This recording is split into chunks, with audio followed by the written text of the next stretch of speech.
It's Wednesday night in East Lansing. Come on in, gather around, grab your favorite refreshment, grab some beverages. Let us know what your beverage is tonight. We're going to talk Michigan State sports for about an hour or however long it goes, however long this microphone lasts, doing it at a different angle this week. We usually do SpartanMag Live sometimes on Monday night, sometimes on Friday night.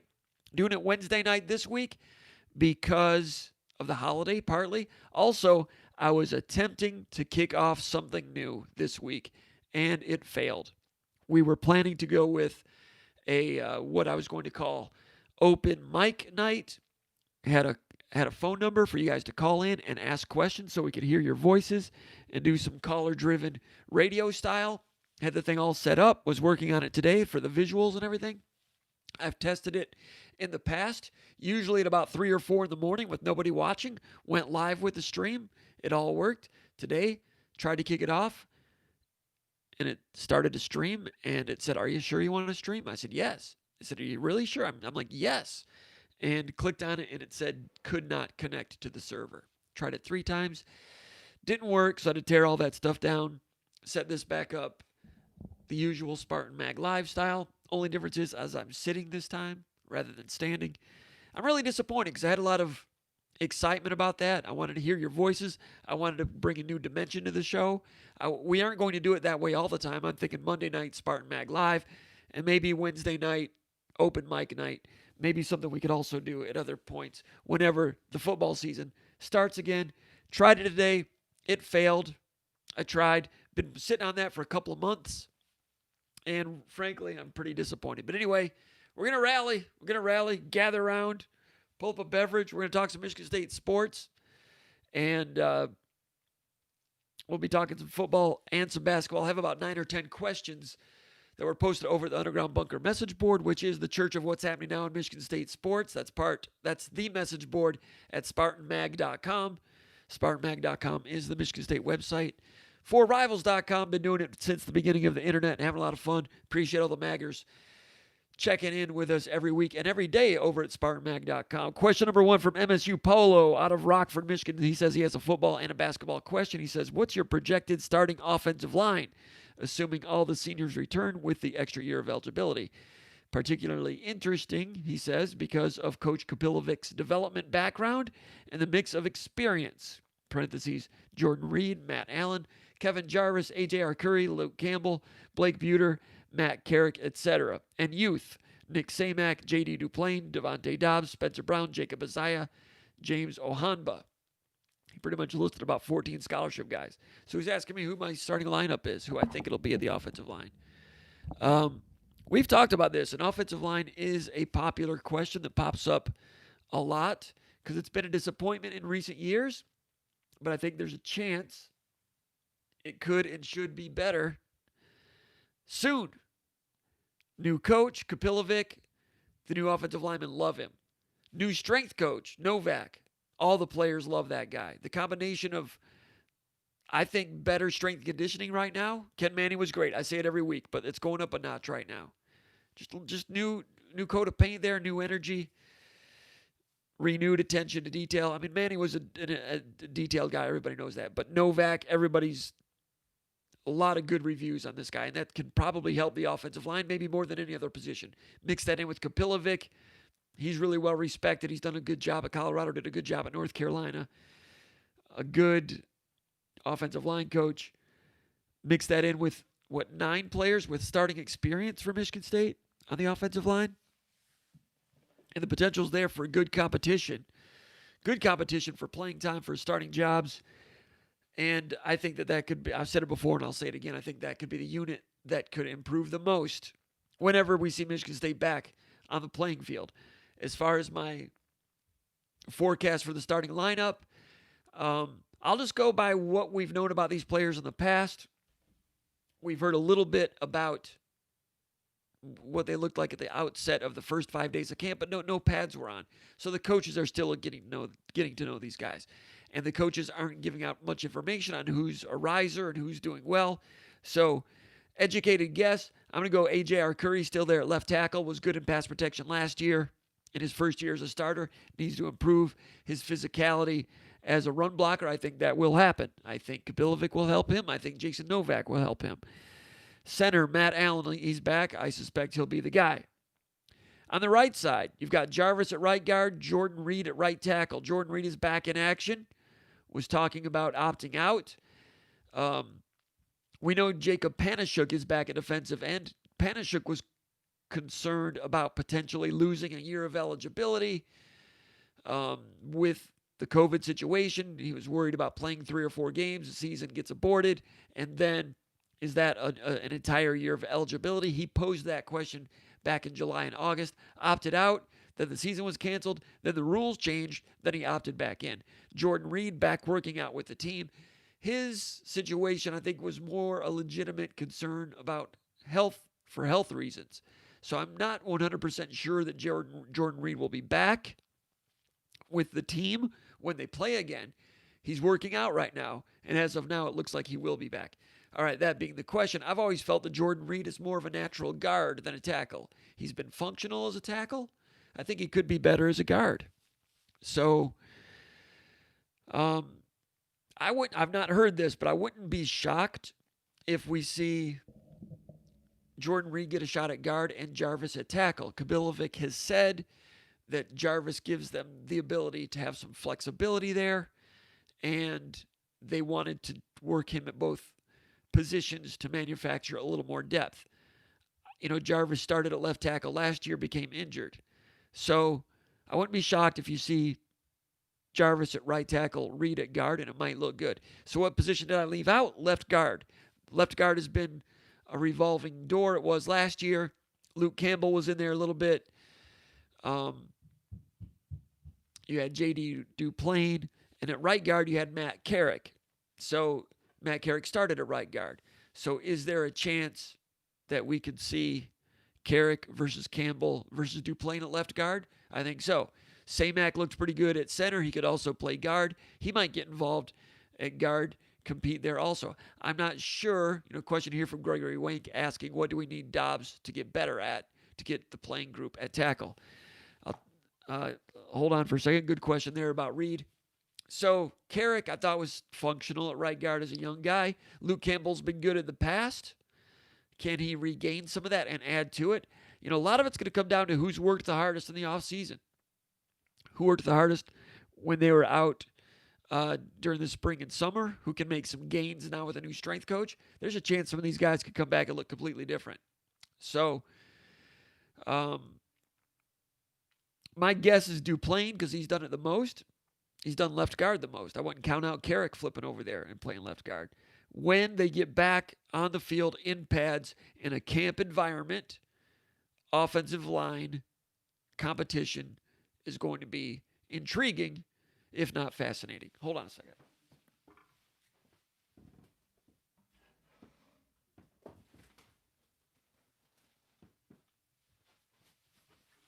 I had to adjust a couple things there with the lighting. Actually messed it up because now there's more of a shadow. We are primitive here at SpartanMag Live.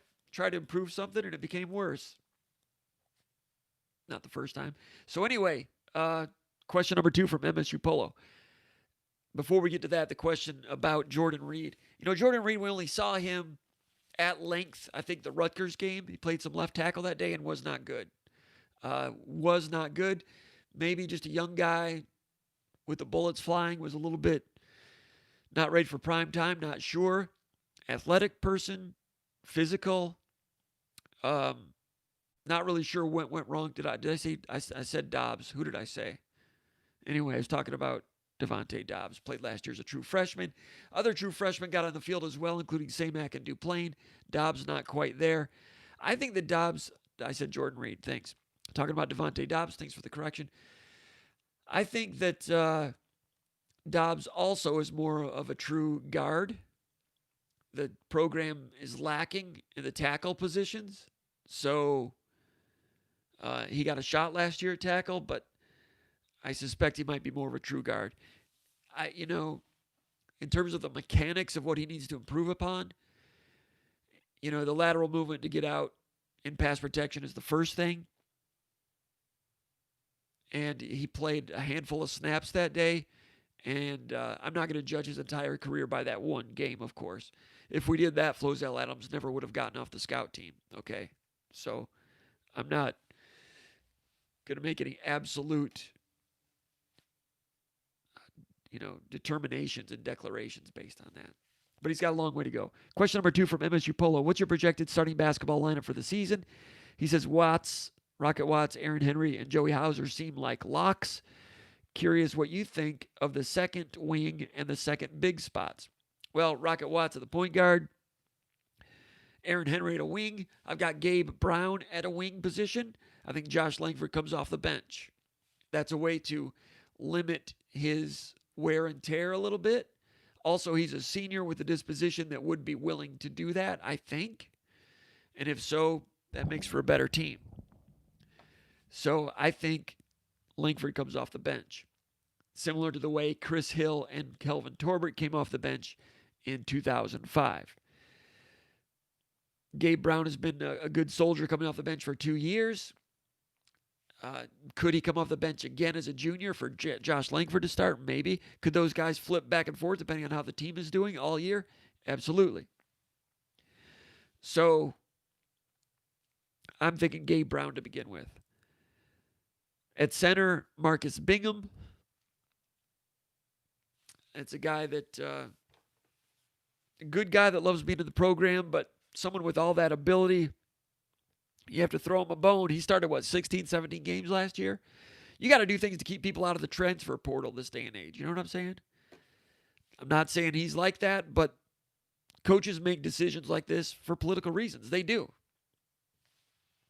I've not heard that from Izzo, not heard that from the coaches. I'm just reading between the lines on some things. So I'm thinking Bingham begins the season as the starter at the 5. I think Joey Hauser starts at the 4. Malik Hall is more than capable of starting at the 4. Can Malik Hall and Joey Hauser play together? That's a couple of stretch 4 types. Against some opponents, maybe so. We'll keep an eye on Hauser's post defense to see how that goes. There's a lot of pretty good teams in the Big Ten with low post presences. When that's the case, it might be a little harder to play Hauser and Hall together. Don't know much about Matty Sissoko yet. Thomas Kithier's done some starting. I think he's an off-the-bench type of guy. But I think the answer is Bingham and Gabe Brown to round up the starting lineup. I'm going to go ahead and throw a tweet out here. And we want to tell everybody to go over to SpartanMag.com if you're not already a subscriber. And we appreciate all the support we get from the Maggers out there. Appreciate all the questions that we get as well. Let me send this tweet out to bring in a little more riffraff. Hope we survive. There goes the tweet.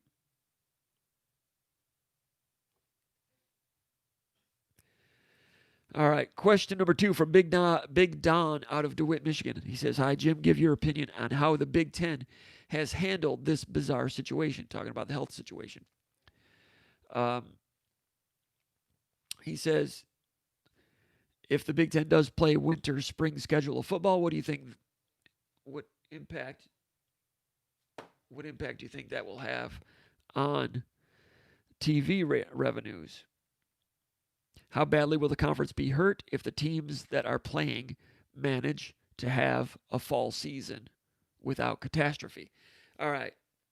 How badly will the conference be hurt? It'll be hurt at the top. I think the programs that try to recruit at a top 10 level, like Ohio State, Penn State, and Michigan, I think it'll hurt them when they try to recruit against the SEC. Will it hurt that next level, the Michigan States, the Minnesotas, Iowas, Wisconsins?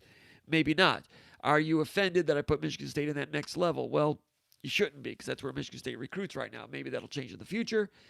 But right now, could that hurt Michigan State recruiting someone like Javon Grigsby out of Louisiana? Looks like he's going to commit to Vanderbilt on Friday. Did the SEC Big Ten thing have an impact on him? I mean, the SEC has not played a game yet, but I'm sure that was brought to their attention. Not that that's going to have an impact on next fall. As far as how the Big Ten has handled it, I can see what they were thinking at the beginning when they made the decision. I agree with Tom Izzo, Mark Hollis, Rick Neuheisel, and thousands of people who think that the Big Ten was too hasty to make the decision when they did. Maybe they could have just delayed things for 3 or 4 weeks. The myocarditis thing had just cropped up as a major issue with an Indiana player. You guys know what happened there. And they were about ready to put pads on. Rather than give the okay to padded practice, they just shut everything down, postpone the season. Could they have said, hey, this new information is coming in on myocarditis. We want to take another look at that. We are going to pause things for another 3 weeks. Pads are supposed to go on this week. We are going to tell our players or member institutions in the Big Ten, pads cannot go on until August 21st. Announced that on what, August 11th or whatever it was. Maybe August 24th. Have another couple weeks to look at it and continue 2 more weeks of pre-camp workouts without pads. Might they have come to a different decision at this time? Maybe not, because I think the president of Michigan and Michigan State and Northwestern and some others pretty steadfast in wanting to postpone things. So they likely would not have changed their minds. Pretty good cooperation among presidents in the Big Ten. They listen to the 2 presidents at Michigan and Michigan State. They're leading the way a little bit. I'm not agreeing or disagreeing with anything. They certainly know more about this than I do. But that's why they arrived at the decision when they did. They did not want to take the risk. I mean, seriously, of having someone become seriously ill or possibly die. I mean, that was something we were talking about in the first week of August. Now, we've seen a lot of teams around the country go through some practices, play a game. Central Arkansas has played 2 games. So far, they've been okay, but that doesn't mean that you would have been okay. Anyway, I don't know what the answer is because I can't predict the future. A lot of people out there want to tell you exactly what is going to happen with the future. If this happens, then this is going to happen. Remember that back in July? There's not going to be any football, people. You guys are dreaming. It's never going to happen. Well, it's happening. Those people with their tea leaves and their crystal balls didn't work out so well. Now, those people might end up being correct. Those people wanted to be cautious about things. Caution may prove to be the best trek. There could be some problems down the line. I don't know. I can't tell the future.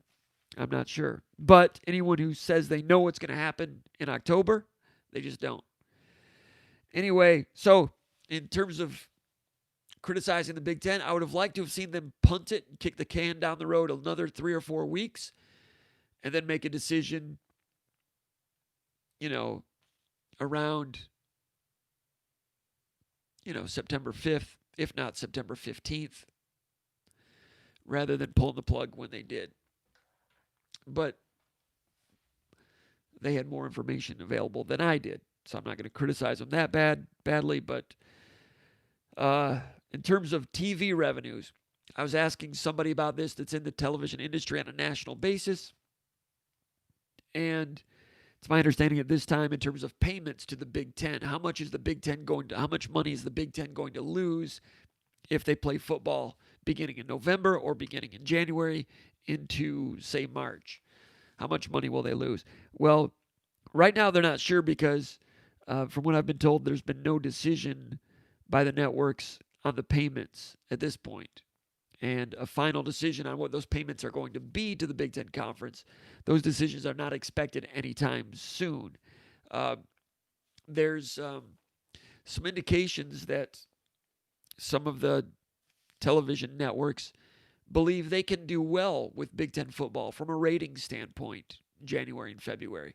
They'll be up against NFL playoffs, which is not great, but if they're playing in January.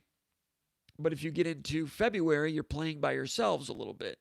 And there is some optimism by the networks that they can do pretty well with Big Ten football at that time.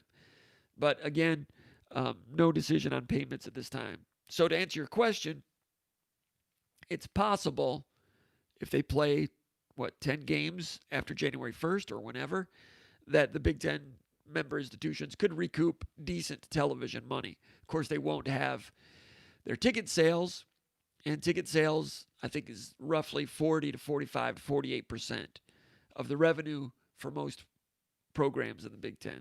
So it's still tightening the belt time for Big Ten schools, but there's optimism about the television angle of things. Hayden V. from Grand Rapids, Michigan. He says, what's your initial take on the limited sample of college football this past weekend? And do you foresee any upsets this weekend with the ACC matchups?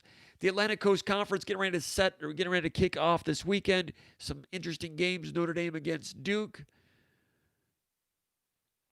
Let's see. Miami against UAB. Florida State's playing somebody. Is Florida State playing Georgia Tech? Anyway, Duke upset Notre Dame 2 years ago, I think it was. Duke with, they've got a new quarterback, Chase Bryce, the transfer from Clemson. Duke coming off a terrible offensive performance last year, ranked like number 110 or 115 in the nation in total offense. That's what David Cutcliffe, known as the quarterback whisperer, regarded as a terrific offensive mind, but even David Cutcliffe can put forth an offense that ranks outside of the top 110 total offense. Enter Chase Bryce from Clemson. He had a real good quarterback rating when he was surrounded by Clemson players in blowout situations, and he saved a game once, I think, against Syracuse. But Duke against Notre Dame, I don't know. I think there will be upsets. It's really hard to pick which upsets are going to happen because we don't know what's been going on in practice at these places. You saw what happened with Army against Middle Tennessee State. Middle Tennessee State did not look ready. Navy against BYU. Navy woefully ill-prepared, and the coach took all the blame for that. We talked about that on the Underground Bunker message board, that at Navy, and he mentioned this. He was, what's his Ken? I can't pronounce his last name. I'm sorry. I could look it up here. Anyway, Coach Ken at Navy, got a lot of respect for that guy. He did interviews on Sirius Satellite a week and a half ago, 2 weeks ago, mentioning that he had the same anxiety about his team. He says, I don't know how we're going to do blocking and tackling because they hadn't worked on it a lot. They hadn't done ones versus ones very often. They did ones versus twos because he didn't want to trigger an outbreak on his team. So he coached defensively against the virus. I'm not saying that wasn't a smart thing, but in terms of football preparation, they weren't prepared for BYU. So that was a surprise how bad Navy looked. So you will see some teams that are not prepared and are going to look bad. I'm not sure which teams those are going to be. I don't know if Duke is prepared differently as opposed to Notre Dame. I don't know if Georgia Tech has. I don't know what's going on at Florida State. Florida State has some good talent on defense. The quarterback Blackman has had some problems behind terrible pass protection in the past. Is their pass protection better? But at Florida State, insiders tell me that new coach, Norvell, that came in from Memphis, having trouble getting the players to buy in, having trouble with that connection that Mel Tucker talks about. There were some fractures in the buy-in for various reasons early on. They felt that Norvell was disingenuous, the players did, and voiced it, and threatened to sit out because they felt that he was saying things about the social problems from earlier this summer, claiming that he had conversations with players about it, and the players were like, what are you talking about? He hasn't had any conversations with us. They didn't appreciate that. There was one other problem they had. Well, there's a third problem that has not come out yet. And it's real and it's happening, and the players don't appreciate it. So Florida State, buy-in, let's wait and see on that one. Matt in Bloomfield Hills says, what really happened with the Josh Jackson recruitment? He says, I felt like there were more behind-the-scenes secrets that were maybe going to be explained later. Maybe I missed something. Well, there were some secrets going on, and I'm not sure that these will ever come to light. But, Michigan State thought they had a really good chance, Izzo, with Josh Jackson, a terrific player out of the state of Michigan a few years ago. Ended up signing with Kansas, and you know how Kansas does business. So you don't have to really daydream a whole lot to figure out what was going on there. Apples Jones, the mother of Josh Jackson, was one of the more interesting personalities in the history of Michigan State University intercollegiate athletics recruiting, to say the least.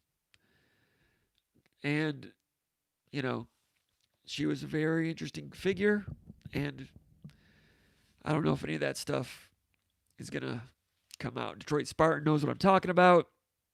There were a lot of interesting stories. It was sometimes fact is stranger than fiction. but Michigan State thought they had a pretty good chance. Didn't turn out that way.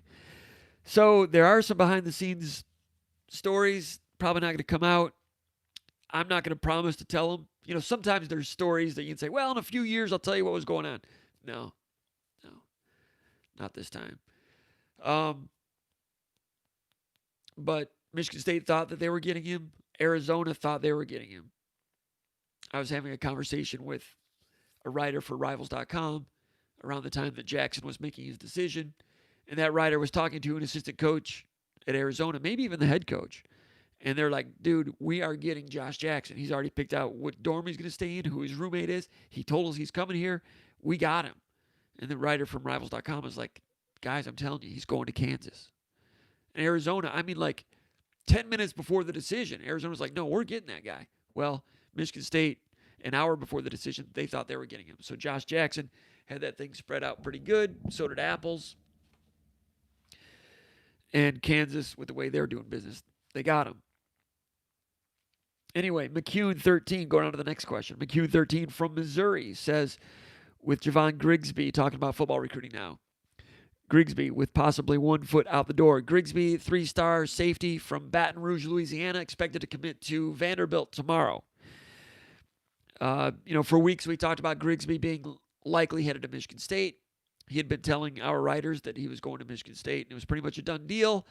Then his mother wasn't really sure about things. The visit didn't happen, and it was delayed. And like I've always said, you don't want to be the leader for a recruit for more than 3 or 4 months.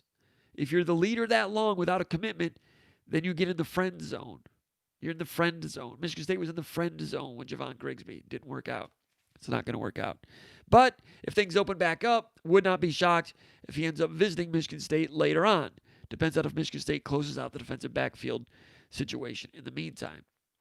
So, great job by Corey Robinson, the anchor, the SpartanMag.com recruiting coverage anchor. He's the anchor man, doing a great job. Justin Thind doing a great job also. Justin Thind, great job all around in a variety of capacities at SpartanMag.com. Love the work that he's doing. Also, Paul Konerdijk. Rico Cooney, Rico Beard. Haven't seen those guys in a long time. Look forward to getting back in the press box with those gentlemen at sometime soon. McCune13 from Missouri says, the rest of his question, he says, what is your professional opinion on JoJo Johnson's film? My professional opinion.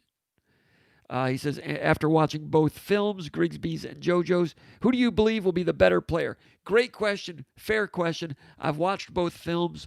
I've not studied them and compared them. I don't want to throw out a knee-jerk reaction that this guy would be better than that guy. I think that Grigsby's good. I think I've said in the past that if he were playing in the state of Michigan, he'd be a 4-star. JoJo Johnson out of Merrillville, Indiana is a 3-star, 5'11", 175. Grigsby's listed as an inch taller, 10 pounds heavier. I think Grigsby has more ability to play the safety. I think Johnson's got a lot of burst, and he's a compact build guy with good burst ball skills. Maybe even an offensive player. A guy that you can bring in as a DB, could go to the other side of the field. A little bit different types of players. I think there's actually could be room for both of them in a recruiting class. But I'll have to watch more before I would give the nod one to the other. And I'm not saying that because I don't want to say, well, I don't want to pick the guy that's not going to Michigan State. I would let you know if I thought that Grigsby were a little bit better. I watched Johnson last night for the first time. I was impressed with his burst and athleticism. Gets up to speed quickly. I like him. JoJo Johnson's committed to Cincinnati right now. Michigan State in contact with him. Corey Robinson reporting that if Michigan State does not get thinned, then Michigan State's attention on JoJo Johnson will escalate. So let's go over here to the chat area questions. Once again, those of you that are just joining, we were planning to do something a little bit different today. Didn't quite get off the ground. We were trying to go to give you people the chance to call in. I had a phone number ready to go. Was looking forward to hearing from the likes of Old Tuck. I want to hear what Old Tuck sounds like, damn it. Excuse my language. Gotta excuse my language on that. But it didn't work out. That's why we were 15 minutes late, because we went on the air, tried to at 9 p.m., Tried it, didn't work, tore everything down, and went back to SpartanMag Live. We were going to call this open mic night, open mic for you all to come in and ask some questions. And since it was open mic night, maybe would have even allowed you to do a couple of monologues. Maybe not sure. Maybe that wouldn't be a good idea. But I wanted to give it a try. I'll test it again one of these days. I've tested it in the past at like 3 or 4 in the morning when no one was watching, and it worked. But then when we went live today, it didn't work. Going back to the top, Drippy batting first, Rob South batting second, Old Tuck batting third, the Bell Cow, Gregory Wank, MSU Wank, batting cleanup today. Good to see you with us, Gregory Wank, and the other 3 regulars. Michael Maher. Time to grab a Coppercraft canned cocktail and watch. Coppercraft canned cocktail. I'm going to write that down. Coppercraft canned cocktail. Sounds interesting. James Inman. Good evening, Jim. Thanks for all you do in this wacky year. Thanks to you, James Inman, for those kind words. Rob South says, is the football team actually practicing, or are they still in winter conditioning until further notice? Good question. They are still in winter conditioning. The 6.5 week conditioning period that Mel Tucker put them on, and Jason Novak, the day after the Big Ten postponed the season, they're still on that, heading toward finishing that up at 6.5 weeks, which would be, the first week of October, I think. You've seen some videos that Michigan State has put out about some of those workouts. They played football, ultimate football, kind of like ultimate frisbee, kind of like forward lateral football, like some of you may have done with Air Force football in the intramural leagues back in the 90s. So tell me, did I just screw up the microphone? Is the microphone still working? Let me know if it's still good. I can wait. Is it still good? Microphone's still good? Must be. All good. Thanks, Detroit Spartan. All right. So, getting out on the field, a lot of plyometrics, a lot of agility training. Some new things I've seen with some of the videos that Michigan State's put out on Twitter. And like Mel Tucker said a couple of weeks ago, the players he hears from are very enthusiastic about the direction of the conditioning program right now.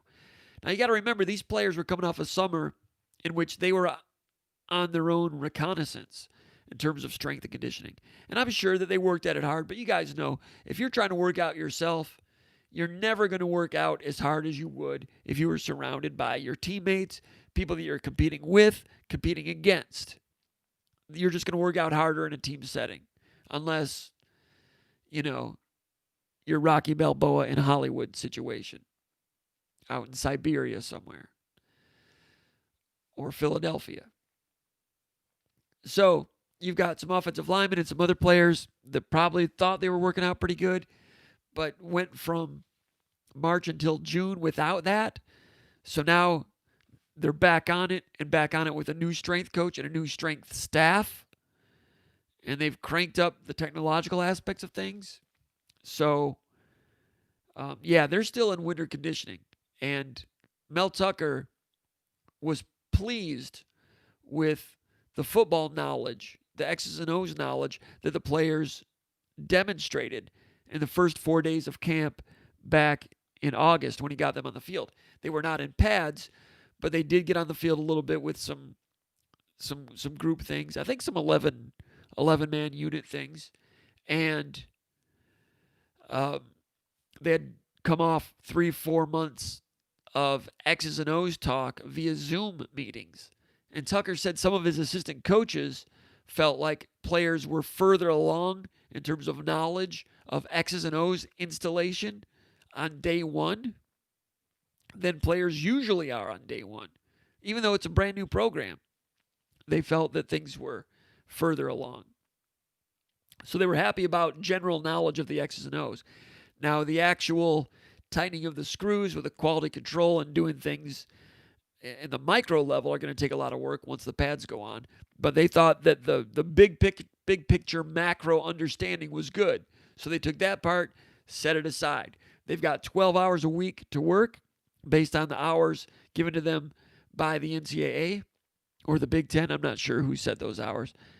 I'm sure that if it was the NCAA, it's probably something the Big Ten suggested. NCAA is not doing much of anything right now. They're not. They're just like, whatever you think's good enough.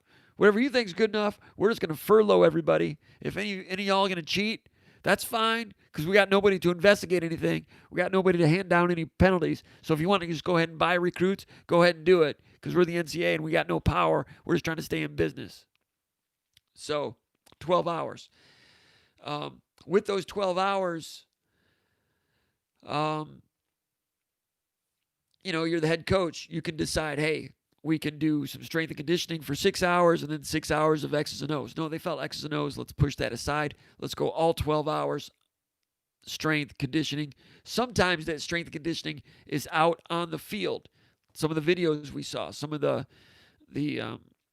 plyometric and agility drills, Tucker's out there with them, which if you're doing winter conditioning or summer conditioning, sometimes the head coach is not allowed to be out there with them. But at this point, coaches can be out there. So it's all Novak, it's all his game, but the coaches are watching and monitoring and motivating. So you're asking, are they actually practicing? Not actually practicing. You're allowed to have a football on the field. You're allowed to have helmets, but no shoulder pads. Now, actually, they're talking about they were going to allow, I don't think they were going to go as far as allowing shells. I've not seen that around the Big Ten. But you can have helmets on in a football. So you could run some 7-on-7 skelly probably without pads. But that'll be coming later. They're working on bodies. They're working on Jimmys and Joes.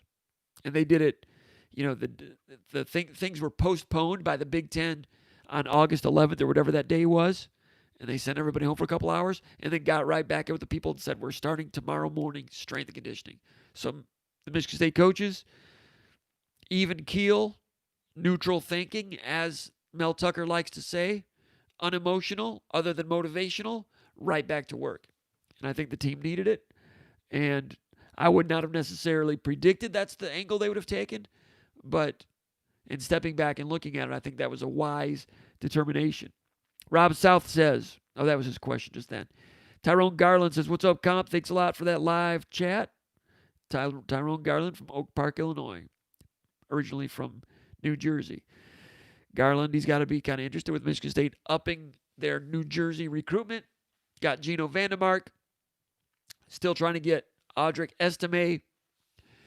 Did not get Makai Bayer. That was a disappointment. So now Michigan State re-ups with the linebacker recruiting. Let's go back to the mailbag. Gator 6171 from Parts Unknown over at the Underground Bunker message board posted, do you think Julian Barnett will be Justin Lane 2.0? Julian Barnett, what is he, a sophomore now? Helped last year at wide receiver when they needed help at wide receiver, but is a corner by trade. And now he's back at corner. Michigan State's needing help at corner now, maybe more so than wide receiver. They're not terribly deep at either position, but they're more thin at corner. So Barnett goes over to defensive backfield. It's going to be coached now by Harlan Barnett. No relation, I don't think. Hey, comparing him to Justin Lane, you can hope so. Justin Lane was special, man. And you could see it in his high school film. Terrific wide receiver, terrific corner. Was the dominant player on the field in helping his team. Did they go to the state finals? Did they win the state championship? They were at least in the state finals. And he was tremendous. As a high school senior, was a big-time pick-to-click on our behalf as a college player at SpartanMag.com and Rivals.com. Was a 4-star, elevated to 4-star status because of his great senior year. So that is one player whose stock did rise in the Rivals.com rankings after his senior year. Was good at Michigan State, then very good as a junior. Went pro early. I mean, when he was playing, they moved him at wide receiver because they needed help at wide receiver due to injuries. And there was a game or two there that I remember talking about this with Big Movie Ron Armstrong on our Skull Session podcast, and I was saying the things that Justin Lane did in the previous game, I can't even remember which game it was, but I was like, if Michigan State were a top 10 team right now, that was like a Heisman Trophy type of game, the way he was making an impact on both sides of the ball. So Justin Lane, tremendous player. Now, Justin Lane is an inch taller than Julian Barnett, so that allowed Justin Lane to be that much more special. Barnett's good. He's got that background of wide receiver now. Is it possible that they could use him on both sides of the ball? That's not the plan right now, but if the situation arose, I wouldn't doubt it. I certainly wouldn't doubt it if Mark D'Antonio were still the coach. I'm not sure if these coaches, Mel Tucker, Jay Johnson, Scotty Hazelton, are as open to using guys on both sides of the field as D'Antonio and company were. Not saying that they aren't. It's just we've not seen that established. We've not seen that be the case so far with them. But Barnett's capable, but he's going to go to corner. They need help at corner. You're looking at Shaq Brown right there with a shot to start. Likely to start. Kalen Gervin, going to be a true sophomore, if I'm not mistaken. Had a rocky start against Ohio State. He's got some quickness. Could Julian Barnett outshine either one of those two? Wouldn't surprise me. You've got Dominique Long in there also. So with those four, you've got some talent. It's another position. You've got unproven talent. Even though Dominique Long is going into his senior year, even though Shaq Brown's going into his senior year, still unproven to an extent. Shaq Brown is proven as a functional corner. I'll backtrack on that. I'll walk that one back a little bit. He's not unproven. He's proven that he can play some corner. He's not proven that he can be a standout corner like Michigan State is accustomed to having. He's good. He's pretty good. He's solid, right? He's functional. Can he get better? Maybe so. Can Shaq Brown be better now that he's got Harlan Barnett with him? Yes. Shaq Brown, true senior. Trey Person, true senior. Dominique Long, true senior.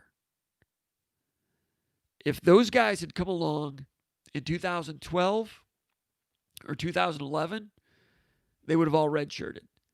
That's a big thing this program is lacking right now, is guys who redshirted. Shaq Brown is a redshirt junior. I thought he played as a true freshman. Anyway, some of the other guys, Trey Person played early. Dominique Long played early.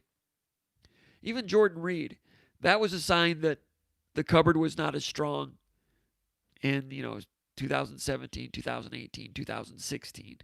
That guys were playing early that normally would have redshirted. When Michigan State was good in 2013, 2014, that defense was loaded with guys that had redshirted. And you'd look in the two deep, and you would have third-year sophomores, true juniors, second-string guys. You'd have guys get into the starting lineup as redshirt juniors, fourth-year juniors. Darian Harris, those type of guys would have to wait till their redshirt junior year to start. I think even Tony Lippett had to wait till his redshirt junior year. That was common back then.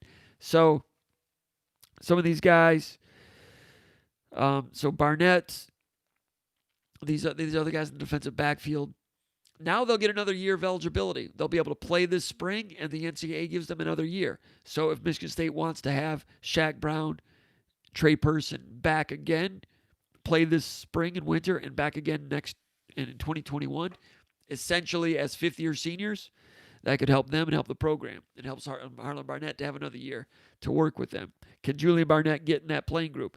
I know they were excited about him, what they saw with him in a little bit of winter conditioning and what happened in June and July, but I've not heard anything more.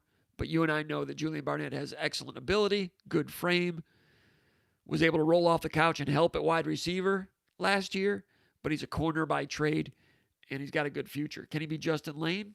Man, I thought Justin Lane was good. Justin Lane went pro early. So can Julian Barnett go pro early? That'd be nice. Nice for Michigan State if it comes to that. I'm not going to go there yet, but the more I talk about it, the more you talk me into it. But I'm not going to say Justin Lane just yet. Different types of frames, different types of athletes, a little bit. But Barnett's got size for a corner, a legit at least 6-1.5. All right, let's go back over here to some more questions over in the chat area.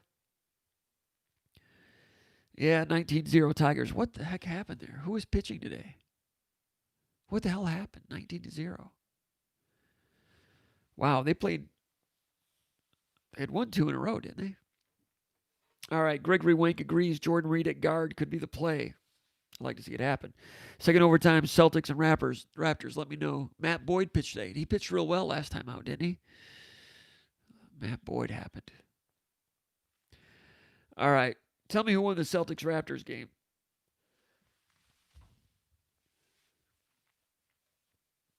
I've not watched that series a whole lot. I've watched the other ones. I've watched Rockets, Lakers, and I've watched the Miami thing was interesting. Clippers versus Lakers is going to be really interesting. I've kind of enjoyed the NBA thing. Raptors won in 2 overtimes. Raptors-Celtics is interesting because they run more offense, those two teams. Although, I'm not going to talk too much about that. But anyway, all right, Cartero. I'm finally pronouncing it correctly. Cartero 917 says, do we have a good shot at the Michigan receiver decommitment? That was the guy that, Michigan State was in on him previously. Corey Robinson was talking about him yesterday. Kid from Massillon, Washington. And Corey Robinson was saying that Michigan State is going to get involved with him. Actually, JoJo Johnson was from. Actually, it was. He's not from Massillon, Washington. I got him mixed up with Andrew Wilson Lamp, who's a defensive back that's committed to West Virginia, that Michigan State might be getting involved with.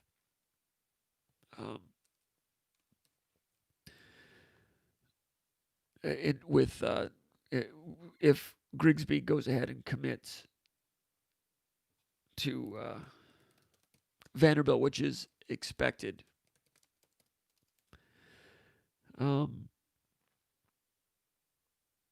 Anyway, yeah, Michigan State's going to have a shot at him.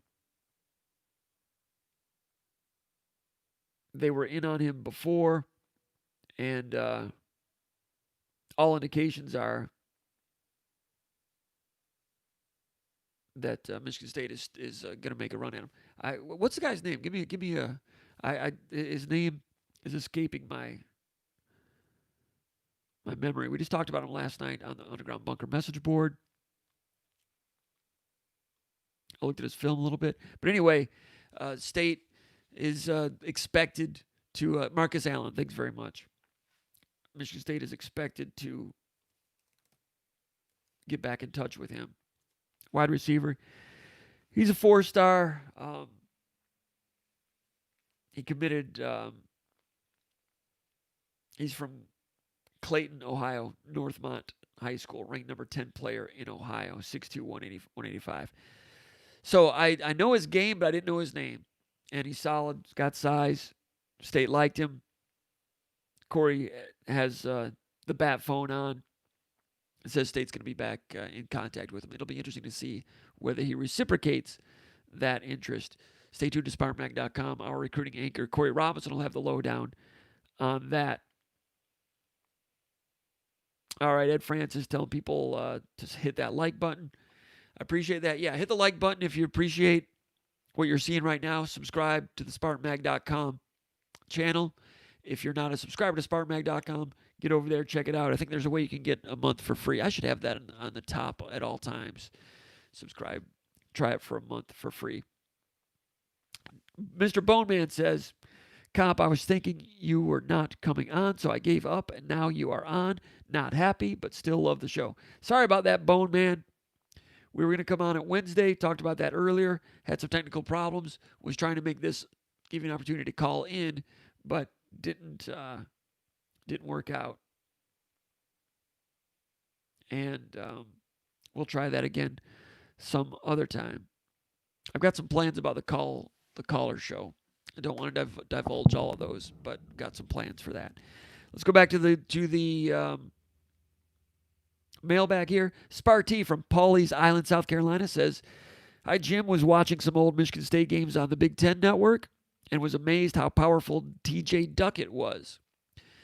Says, I was thinking he was underrated in terms of how much he dominated games. Not sure if he was truly appreciated as being one of the top backs in MSU history. I would agree with that. When TJ Duckett was at his best, he was a load. He was outstanding. And you probably watched the Michigan State game against Michigan from 2001, the Jeff Smoker to TJ Duckett touchdown pass. The Thievery game, we talked about that on the bunker a couple days ago also. And Duckett was great that day. He rushed for 220 yards, something like that. And I remember Reggie Mitchell talking about that game. At that time, Reggie Mitchell was the running backs coach for Michigan State.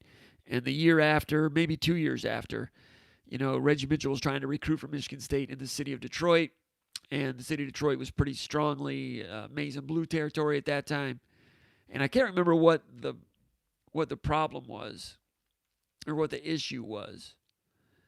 But anyway, Reggie Mitchell's point was, and he was telling this to somebody that was, a Michigan sympathizer in Detroit and kind of running obstructions for recruiting in Detroit at that time for the Spartans, pro-Michigan. And it goes both ways. That happens sometimes.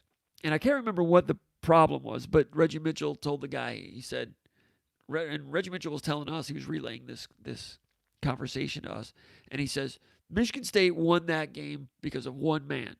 T.J. Duckett was the baddest man on the field.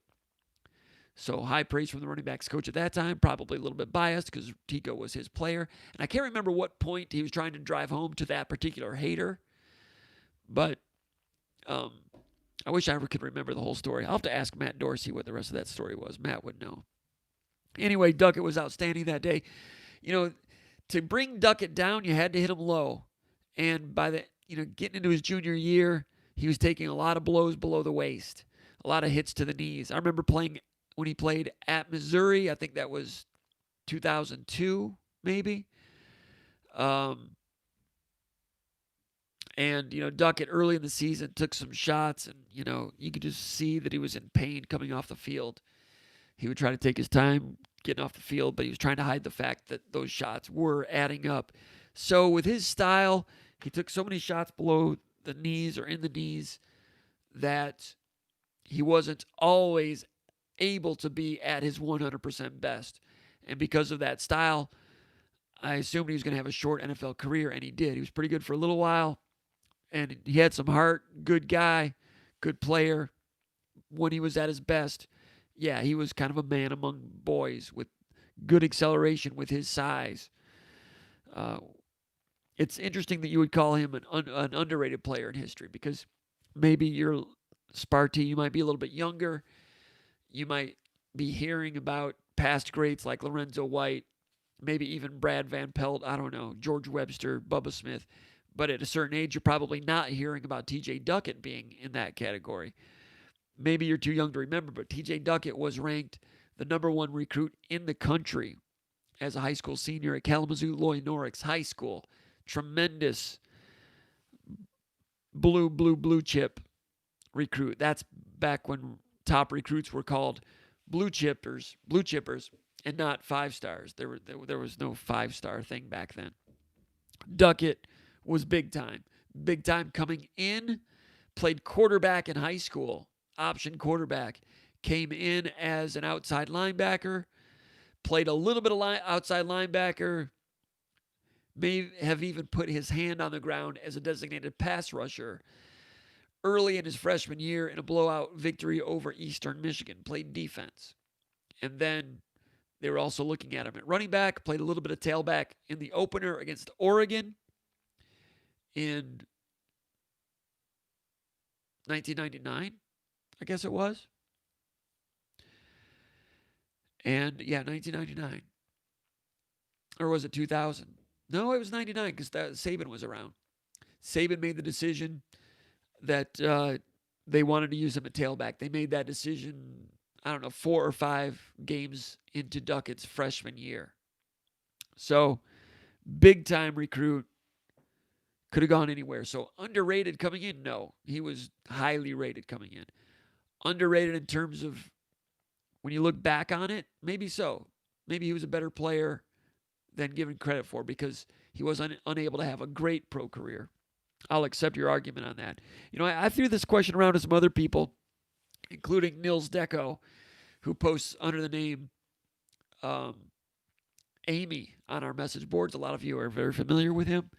And he has an encyclopedic memory of all things Michigan State. And I asked him who he would include in his all underrated team. And the first person that came to mind for him, and I think it's a good one, was Dixon Edwards. Dixon Edwards, an outstanding linebacker for Michigan State in the late 80s, around the Rose Bowl era of 1987. Percy Snow was a sophomore. Carlos Jenkins, Dixon Edwards, they all came back in 88. They were all NFL players. Snow won the Lombardi and the Thorpe. The other gentleman played for the Cowboys. Carlos Jenkins played for the Cowboys. Or did Dixon Edwards? Dixon Edwards played for the Cowboys. Carlos Jenkins played for the Vikings. Can't remember. Anyway, all three were pro players. But Jenkins and Snow got most of the hype. Edwards was always in their shadow a little bit, but an excellent player. Nils makes a great point. Says he's the best weak side linebacker Michigan State has had in the past 25 years. And I won't argue with that. Underrated players. I think back to that 1999 team. When I think underrated players, I start first at the best teams that Michigan State has had in the last 25, 30 years. The 99 team, Saban's breakthrough years, fifth year. Finished, number 10 in the country, beat Florida in the Citrus Bowl. I look at the best teams, and who are some of the overlooked players? Well, he certainly was not overlooked at the time. But now that Michigan State has had so many NFL quarterbacks, it's easy to forget about Bill Burke and the steadiness that he delivered to that team in 1999. 1999 could not happen without Bill Burke. Yeah, Ryan Van Dyke was still around, and Van Dyke battled some injuries, and Van Dyke had the ability to be a plus quarterback in the Big Ten, and was a plus quarterback at times, but was never able to have sustained success because of injury. Knocked him out of the situation with Burke, and then later on, when Smoker came to town, Van Dyke continued to hit injury problems. And I think Michigan State could have looked into getting an extra year of eligibility for Ryan Van Dyke in 2002, but they didn't. He had all those injuries, and Michigan State didn't pursue it. And I've always wondered, did Morris Watts not want to have too many cooks in the kitchen? Morris Watts came in, recruited Jeff Smoker. Van Dyke was already here when Watts came in. Smoker became Watts' guy. And then Smoker was kind of coming of age. Around that same time, Michigan State also had Bradley Van Pelt. And they were going to move Van Pelt to linebacker. Van Pelt went out west. Did he go to Colorado State? Van Pelt was an excellent quarterback at Colorado State. Could really run the ball. Was ahead of his time. You put Bradley Van Pelt in the zone read option, he would have just destroyed people. He was outstanding. But he never played quarterback at Michigan State. He was only at Michigan State for a year and a half, redshirted and left.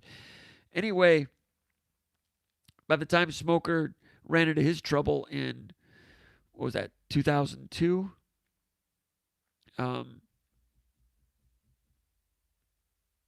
that time, Michigan State had to go with Damon Dowdell. Nothing was going to save that 2002 season. It was off the rails. It was in bad shape. But they would have liked to have had that extra year from Ryan Van Dyke at about that time. Didn't happen. But Bill Burke, underrated. 1999 also on that team, the tailback. Who's the tailback in 99? Anyone tell me?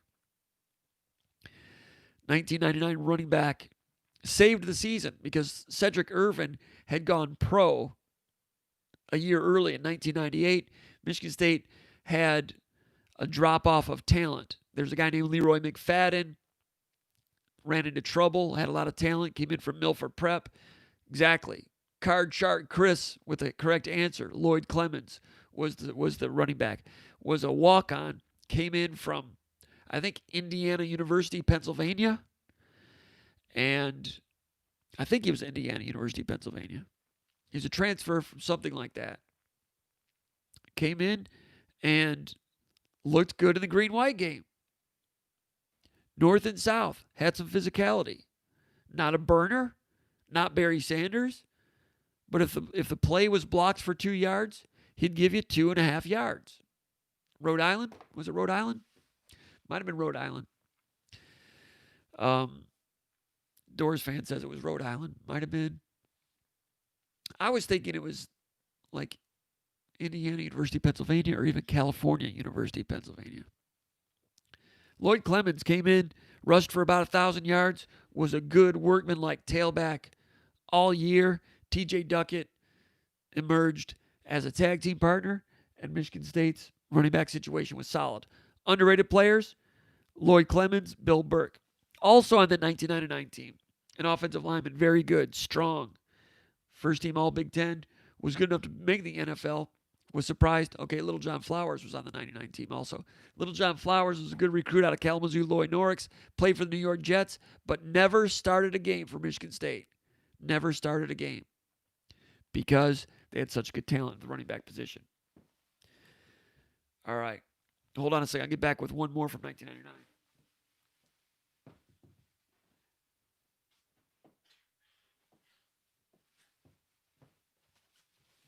We're back. 1999, offensive lineman. I see him around once in a while, actually in the press box at almost every game. Was an excellent offensive lineman, all Big Ten. He's had some health troubles in recent years, but he still has a good, nasty offensive line disposition about things. Sean Mason was a big-time Big Ten offensive lineman in the late 1990s. Underrated. From the Rose Bowl team in 2013, Tyler Hoover. Excellent defensive tackle. A guy that took a lot of years to really grow into his frame. Was a taller guy with some athleticism. Looked like a defensive end when he came in. 4-star recruit. But really didn't have that ability to turn the corner. Really didn't have the takeoff you need to be a pass rusher. Grew into his body. Became a defensive tackle. And it really wasn't until his 5th year that he emerged as a guy that could play the 3 technique. And I remember saying in the green-white game, in the spring of 2013, that one of my big takeaways, one of the guys I was watching play after play when I went back and watched the game over and over, I wanted to see when Tyler Hoover took on a double team block. And then I wanted to see, okay, who are the 2 blockers? Is it a couple of third-string walk-ons? Or is it scholarship guys? Is it a starter and a second stringer giving him a legit double team block? And it was. And he showed in the green-white game, showed me that he could play the 3 technique and take on a double team and not get displaced. And I came out of the green-white game because defensive tackle was a big question mark for the team in the spring of 2013. And I came out of that saying that Tyler Hoover looked like he can be a starting defensive tackle and hold the fort there. And we were right. And he played all year, defensive tackle, solid against double teams all year. Hadn't shown that his whole career. Showed it as a senior. Excellent. And that enabled the rest of the defense to be as great as they were. Because if you don't have a 3 technique that can take on a double team or a nose guard, if either of those 2 is getting displaced by a double team block, then the boat don't float. The boat don't float. It sinks. All 11 guys on defense, if you're getting punctured inside, forget it. Hoover had it. Makadra Reynolds had it. Another underrated guy. Inside. Those guys allowed your Shalik Calhouns, Danicos Allens, those guys to really... Those guys were the talented guys. That glue inside were some of the late stage reinforcement and additions to that defense that allowed the building process to really take hold. The defensive tackles, Tyler Hoover, Makadra Reynolds. I think about the 2015 team. Donovan Clark, underrated offensive lineman. Donovan Clark. I think he went to the CFL and broke his leg really bad. A guy that didn't play on a real good team, he was a bit player in 2015, but a guy that I had a soft spot for was Brandon Clemens. He played on the 2016 team. 2016 was a terrible season, but Brandon Clemens answered a lot of questions and in a very tough season, played hard football. Brandon Clemens started 6 games on the offensive line and 6 games on the defensive line. When do you ever see that? Of course, your season's probably in the tank if you have to do that. But Brandon Clemens, an uncommon talent to be able to do that. And I think he was like a 6th-year senior, having gotten an extra year of eligibility due to some injuries. Brandon Clemens, D'Antonio really threw his arms around that guy because Brandon Clemens had an unfortunate upbringing in a lot of ways. And D'Antonio tried to make the football family Brandon's family. Brandon Clemens, great disposition, kind-hearted guy, and finished his career out really well, starting 6 games on the offensive line and 6 games on the defensive line. Question number 8. MSU Spartans MSU 777 out of New Hudson, Michigan. And he says, looking for your educated, informed opinions. Thanks. I don't know about that, but we'll try. In basketball, do you think Emoni Bates plays for Michigan State? And what year, if you think he does? We talked about this on the Final Forum a couple days also. It's going to be something that we talk about frequently for the next, 9 months, 12 months. My guess is he's going to reclassify, graduate this spring, and then it's going to be a question of playing internationally for big money, or if the NBA G League changes its rules and allows him to play as a 17-year-old, he's too young for the NBA if he reclassifies and graduates this spring. The G League changed its rules this year to allow someone to play that was 4 months too young. Bates, I've not looked at it, but he'd probably be a good 11 months too young. Would they change the rules again to allow him to come in? They would do that if, I think the NBA G League would change the rules to make room for him if the alternative is losing him to a professional league in Australia or Lithuania or China. NBA could potentially run into a pro league competitor in China some decade. You know what's going on with cash in China right now, money. The day could come when China could offer Kawhi Leonard $40 million a year to play over there or something like that. That could happen. It's not happening right now. Could happen someday. Was it the NBA Finals last year? I think I was viewed in China by something like 600 million people on smartphones. 600 million people in China watch the NBA Finals on smartphones. I don't know if that's the exact figure, but it's some absurd, obscene figure like that. And when you have that many eyeballs, you've got potential earning power. So the timing might not be right for a Chinese league to make a run at someone like Bates. But if the NBA is like, okay, this guy's going to go play in Australia for, $500,000. But once he turns pro, Emoni Bates can then negotiate with Nike and probably will be able to command the type of sponsorship contract that Zion Williamson was able to get. Zion Williamson has like $100 million deal with Nike after 1 year at Duke. Emoni Bates is going to be in that neighborhood. The minute he turns pro and goes and plays in Australia for whatever they pay in Australia, that'll be a thimble in the bucket to what Nike's going to pay him. So the NBA might say, hey, we'll change our rules, put him in the G League so that he doesn't go to Australia. If he's going to be playing pros overseas, he might as well be playing pros over here. We'll change our rules. The NBA might pause for a minute and worry about the optics. We in the NBA, do we really want to encourage players to reclassify and leave high school early to play for the G League?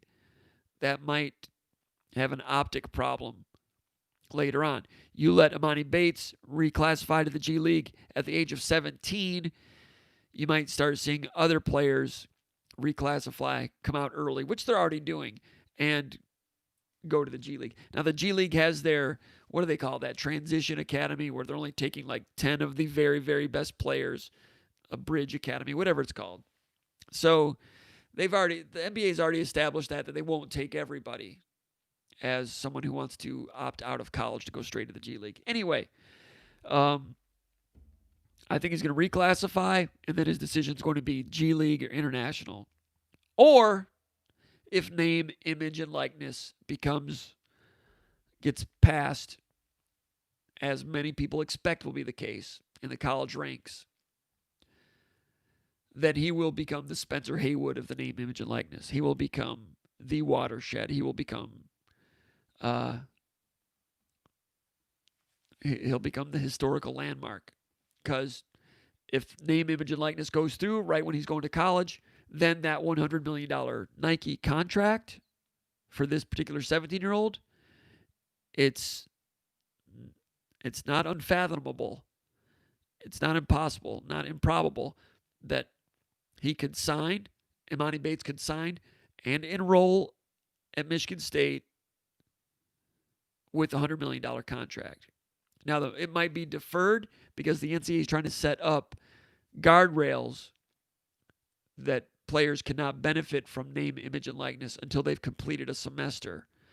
So I'm sure that the bookkeepers, Nike and his agent, they can do something so that money doesn't go into effect until January 1st when the second semester begins.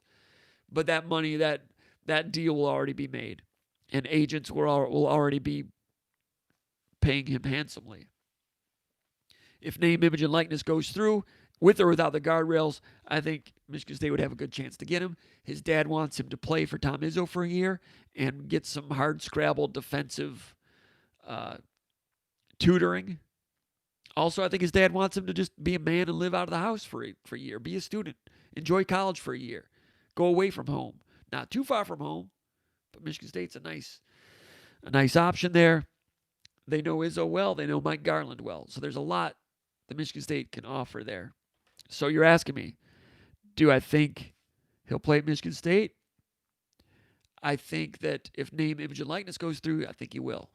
So you're really asking me, do I think name, image, and likeness will go through? I don't know. I think so. That's what I'm hearing, but I don't know for sure. He says, football, do you think we will have a season this year, winter or spring? What percentages would you assign to your guess? It's not going to be spring. They will begin in January at the latest. The athletic directors want to make sure that the 2021 season is played as it normally would be played. A full 12 games, non-conference games, fans in the stands, so they can recoup all their money. So they can get back on track with a usual cash flow season. If they play too far into the spring, that inhibits their ability to have their players in the Big Ten recover in time for the fall. They don't want the players to get worn out, but I think more importantly, they don't want to play too far into the spring, give them 3 months off, put them back on the field in September, tired, and see the Big Ten lose a lot of non-conference games in September of 2021. They want to have the 12 games of 2021.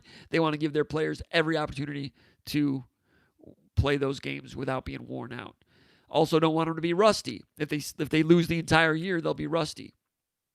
So, at least a couple of presidents of the Big Ten, 2 or 3, are definitely against playing football right now. They want to postpone the season. So what will happen between now and January? If they play in January, that means the green flag goes up December 1st, which means the decision was made around November 15th. What's going to happen between now, September 9th, and November 15th in 8 weeks' time that's going to change the minds of those presidents that are very cautious about things? Well, the saliva test gives you a chance to test more frequently at a cheaper cost. right up till game time, a couple times during the game week. That could change some things. Will they still be worried about myocarditis? I would think so. That's still going to be a sticking point. So will other presidents flip and overrule Michigan's President Schlissel and Dr. Stanley at Michigan State? I think there's a solid chance that presidents in the middle will flip, and Michigan and Michigan State's presidents still might not be in favor of it, but they'll probably go along with the Big Ten. I doubt they would keep Michigan and Michigan State out. Strongly doubt that. That's not been talked about yet, but if Stanley and Schlissel are fundamentally opposed to it, and the Big Ten wants to go forward with it, I'll have to ask around about that one.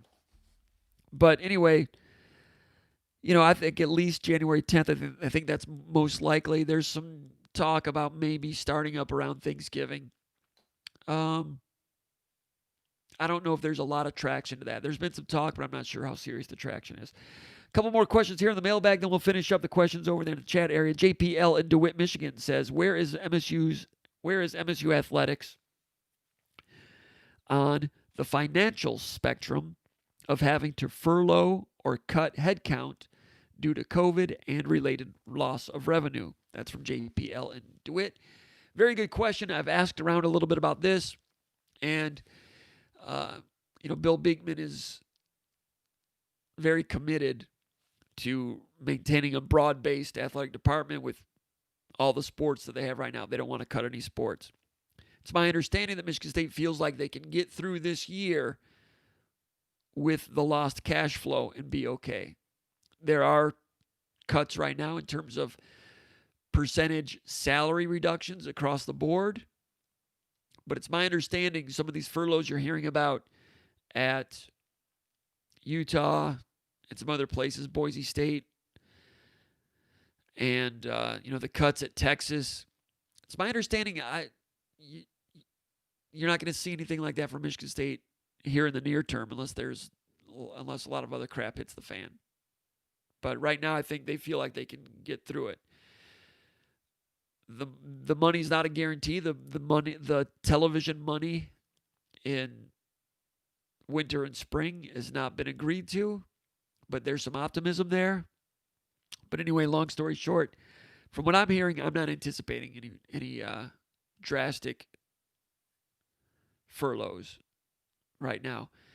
Maybe on Friday of this week, boom, there'll be a big announcement and I'll look like an idiot. But from my understanding right now is they feel like they can stay the course and get through it. Question number 10, Mike from Macomb says, will Michigan State coaches be allowed to attend high school football games this fall?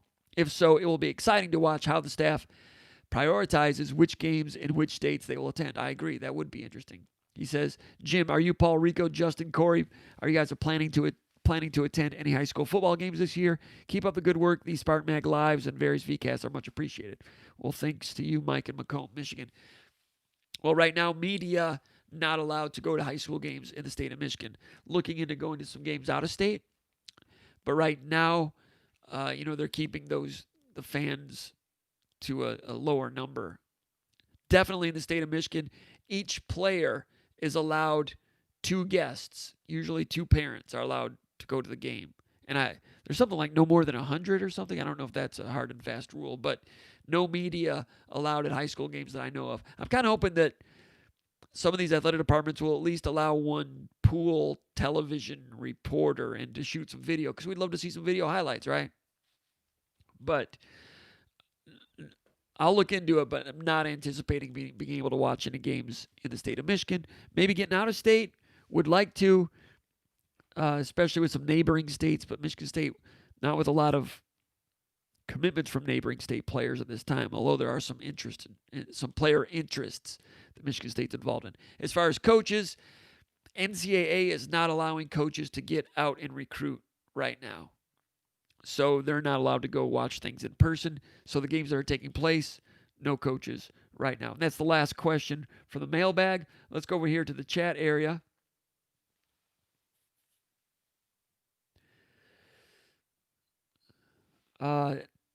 Rob South, what if we have a vaccine by January? Maybe the Big Ten goes with fans and does great. I know I'm dreaming, laughing out loud. Vaccine, fans, January, and domes. In some ways, that's a long way off. In some ways, it's just right around the corner. Things happen quickly in regard to this disease situation, but time also goes by fast. Possibility, fans and domes, that would help cut into the cost of renting those domes. Some of that money would go back to the universities. I don't know if it'd be a huge financial windfall because they're not going to be cramming those stadiums. If there's a vaccine, would they allow 10, 15,000 fans? Maybe, but at that point, why do it? It would just be a drop in the bucket financially. But you're dreaming, that's fine. Gordon Tenona says, did you do your homework assignment? Yes, I did. But the dog ate it. Cartero 917. How are we looking on Miles Rouser? I've not heard lately, but they're busy. Doors fan 91. Is MSU heading into the friend zone with Estime? Good question. Audric Estime, Michigan State's been strong with him for a long time. The perceived leader. Rutgers making a run at him. Arizona State wanted to get a visit out of him. Could be. I'm not sure Michigan State's been the out-and-out leader for him like they were with Grigsby. Leader, yes, but like soft, silent commitment, no. But there's a danger there. There's a danger. Justin Thind, he says he talked to Rouser this morning. He has no leader. Michigan State's whole staff just hit him up on September 1st. It'll be several months before he has a top 5, though, so nothing major yet.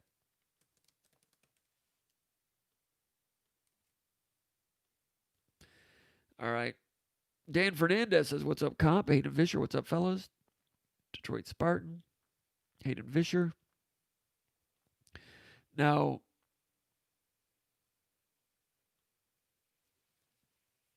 Justin Thin, thanks for the information about Rouser, by the way. Rouser is he's a junior at Belleville right now, a defensive back, top 100 guy.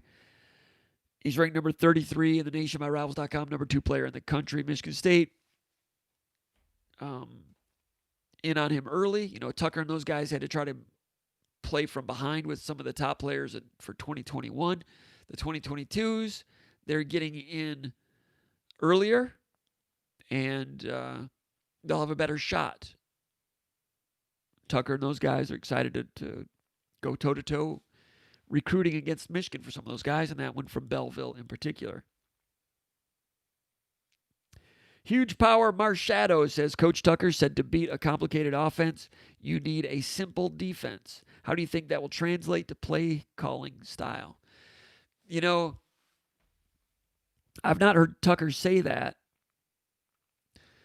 I think that he has the Pat Narduzzi, Mike Tressel thought that you need your players to be able to know what they're doing so they can play fast and not overcomplicate things. They'll be running the Scotty Hazelton defense more so than a Tucker defense. It'll have Tucker's brand on it, and Tucker will oversee a lot of it, and it's obviously going to meet his specifications and requirements, but it's going to be more, you know, Hazelton's been more of a cover 3 type of guy. And I think it was Dominique Long that was saying a couple weeks ago that he enjoys how simple the defense is. So that could mean a number of things. You can be simple and still have some complex coverage rotations and blitzes. You don't want to give a team too much. Michigan State's fallen prey to that, I think, a few times in recent years. But your question's a good one. I've got to go back and watch a little more Kansas State and some more Colorado to give you a better answer on that one. But stay tuned, Huge Power Marshadow. I like your style. MSU number 1 fan says, when is kickoff for the Spartans? I don't know. January 8th? I don't know. Do you think we'll wear the uniforms from last year? For the most part, I don't think there's going to be any stark changes. You know, there's been some rumors about a black helmet. Wouldn't surprise me.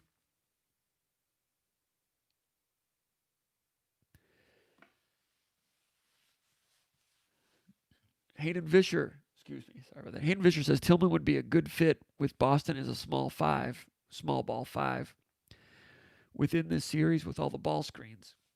I like Xavier Tillman's intelligence and his defensive versatility. If he can consistently become a good face-up shooter, yeah, I think he could have an NBA career for sure, a long one. TJ Duckett talk. UCLA was the runner-up for TJ, he thinks, Doors fan says. Yeah, that was a strange recruitment. Notre Dame was in there a little bit. And then Notre Dame claimed that they couldn't take him because TJ didn't take calculus in high school. And some of those Notre Dame fans believed that crap. Yeah, everybody on the 85-man scholarship at Notre Dame took calculus in high school. Yeah, that's why they couldn't take TJ Duckett. Yeah, believe whatever fairy tales you want. Gipper. All right. Detroit Spartan says, my boy Kyler Ellsworth was very underrated. Ellsworth was a good third down player. He was productive. There was that one year, Denikos Allen had a lot of sacks as a junior, I think. Came back as a senior, and a lot of the pass protection schemes were skewed to protect for Denikos Allen off the edge. So Michigan State increasingly would drop him into coverage, and he would have two guys blocking someone who's not coming. And Ellsworth, from the other side, was productive as a pass rusher in some of those schemes. And, of course, Ellsworth with a big play on fourth down against Stanford in the Rose Bowl. And also allowing that to happen. There's your Rose Bowl right there. Allowing that to happen for Ellsworth to have that room to make that diving play on fourth down was my underrated player from that defensive front. Tyler Hoover doing a great job. And I think Reynolds probably also. I know Hoover, though. I can remember that Hoover had a hand in it because I spoke with him about it in the locker room after the game and wrote about it extensively in the magazine. Hoover had something to do with Ellsworth having the landing strip to get that done. Card Chart Chris says he likes Brian Otney, the late Brian Otney. Card Chart Chris always had a soft spot for A.J. Jimerson. What I liked about A.J. Jimerson, running back out of St. Louis, a guy that committed to Michigan State back in the Bobby Williams era. Bobby Williams, a native of St. Louis, did a little recruiting in the St. Louis area. A.J. Jimerson never broke through as a ball carrier, but really embraced his role on special teams. Especially, was it kickoff coverage or kickoff return? Kickoff return, A.J. Jimerson. He was different from anyone I'd ever seen in this role. He would be the personal protector back there, and I don't know who was returning the kickoffs, but Jimerson would come in and block, some of those, those early high-speed force players. And I counted at least 3 dudes that A.J. Jimerson knocked stone-ass cold. Cold.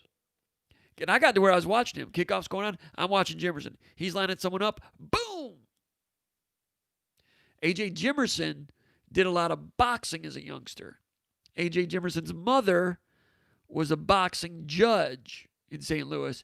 A.J. Jimerson's mother was also a regular at the Underground Bunker message board. She'd give us some inside information here and there. She let it be known who she was a few times, and then the powers that be cracked down on her. After some of the sports information people, Lewandowski and those guys, got wind of it, and then it gets back to the coaches. Then they tell Jimerson, and they tell the mom, hey, we don't need you on the message boards doing all that stuff. That's why I sometimes we have parents on the message board, Underground Bunker message board, and I appreciate their contributions, but they don't want to get themselves or their player in trouble. So sometimes they post, and we know who they are, but they know it's social media. Those message boards are basically social media, and these young men are public figures, and that can be a tight situation.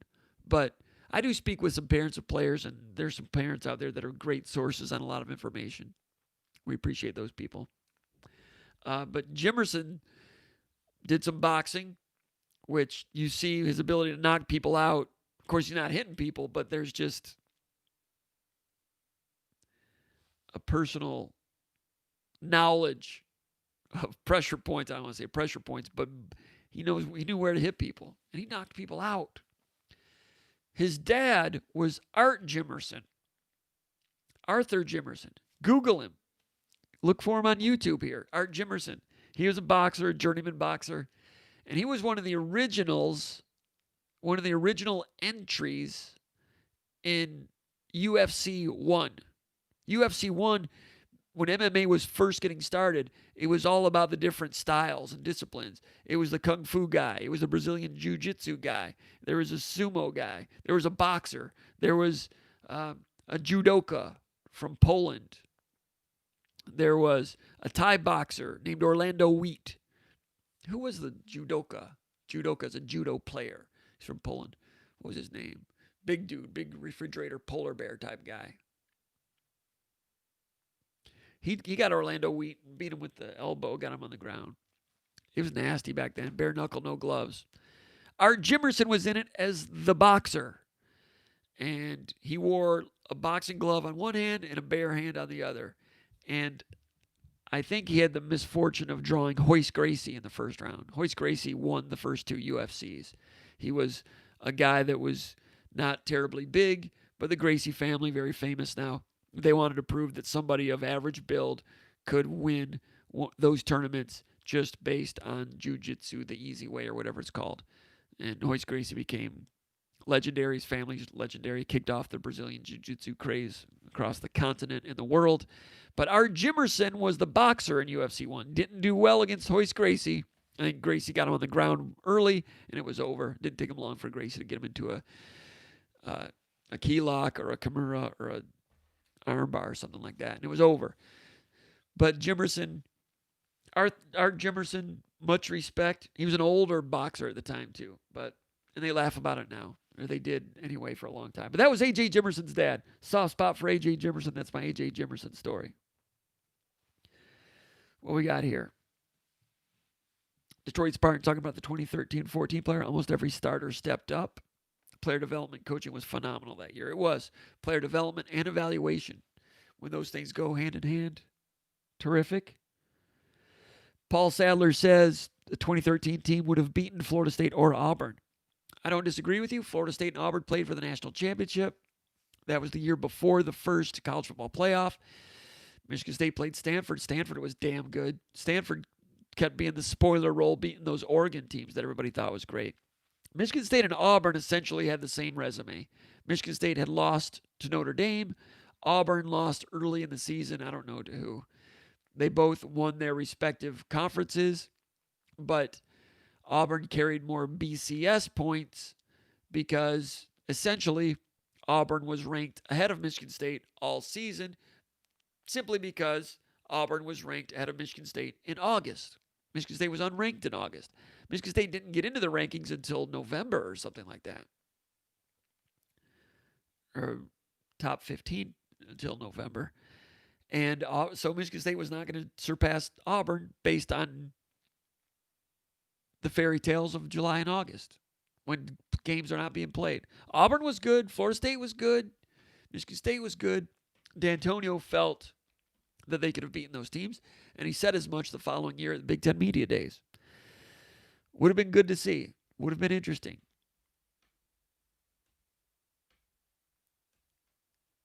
Was that the year?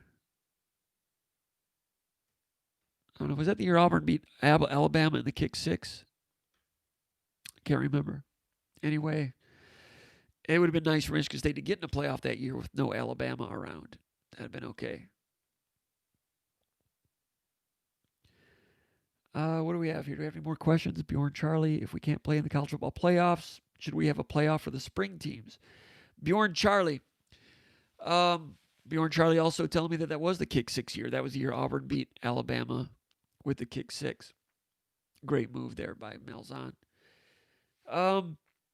It's my understanding if they play in the winter, there were some preliminary talks with the Pac-12 about crossover games and having some semblance of a Rose Bowl of some sort.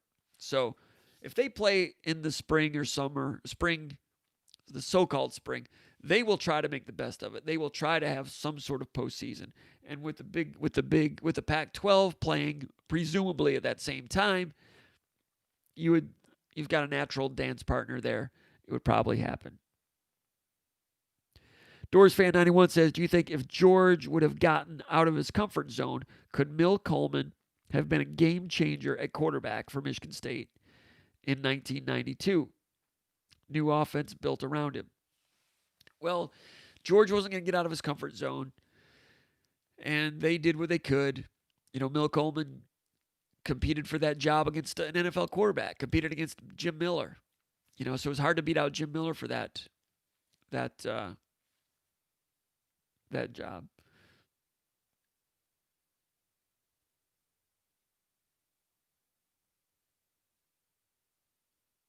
Dali says he doesn't like us. That hurts. So I had to send him a message there. Anyway, Mill Coleman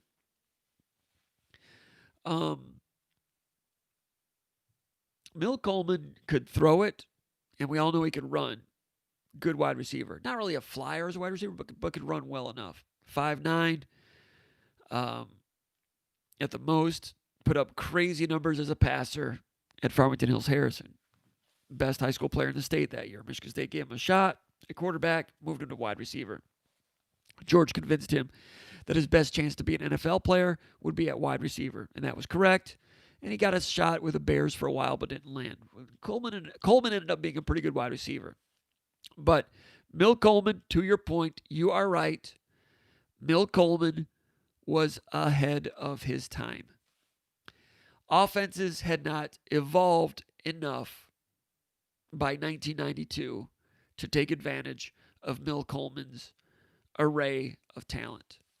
There was the guy at Georgia Tech in the early 2000s that finished in the top 5 in the Heisman, I think, that reminded me of Mill Coleman a lot. I can't remember his name. Charlie Ward, taller than Mill Coleman, but the way Florida State played with Charlie Ward in 1993,